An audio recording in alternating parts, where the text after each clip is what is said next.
పథకం కింద చేనేత కళాకారులు తీసుకున్న రుణాలను ప్రభుత్వం వెంటనే మాఫీ చేయాలని చేనేత కళాకారులు ధర్నా చేపట్టారు.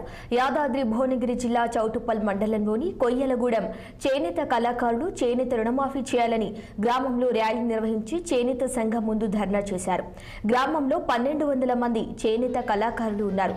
వారికి ఇచ్చే చేనేత థ్రిఫ్ట్ పథకంలో పెండింగ్ లో ఉన్న బకాయిలను విడుదల చేయాలని, థ్రిఫ్ట్ పథకాన్ని కొనసాగించాలని, జీఎస్టీని రద్దు చేయాలని డిమాండ్ చేశారు. చేనేత కళాకారులు పని కల్పించాలని కోరారు.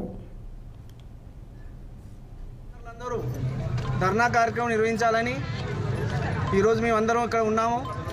ముఖ్యంగా ఎన్ని పాలక వర్గాలు వచ్చినా కానీ, ఎంతమంది వచ్చినా కానీ ఏదో వృతాభక్తే కొద్దిగా ఒక సహాయం చేసి ఊరుకున్నారే తప్ప పర్మనెంట్గా ఎలాంటిది లేదు.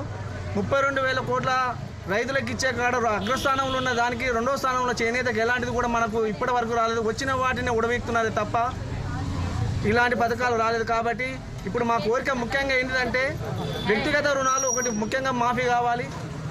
రెండవది చేనేత మీద జీఎస్టీ అనే పథకం అనేది ఒక జీఎస్టీ అనే పథకం చాలా తప్పు పథకం. అది జీఎస్టీ అనే విధానం ఏంటంటే మాకు రంగులు ముఖ్యంగా రసాయనాలు కావాలి, వాటి మీద 18%, యారని మీద 18%, ఈ విధంగా అన్నిటి మీద వేసిన తర్వాత మేము తయారైన బట్ట మీద మళ్ళీ 5%.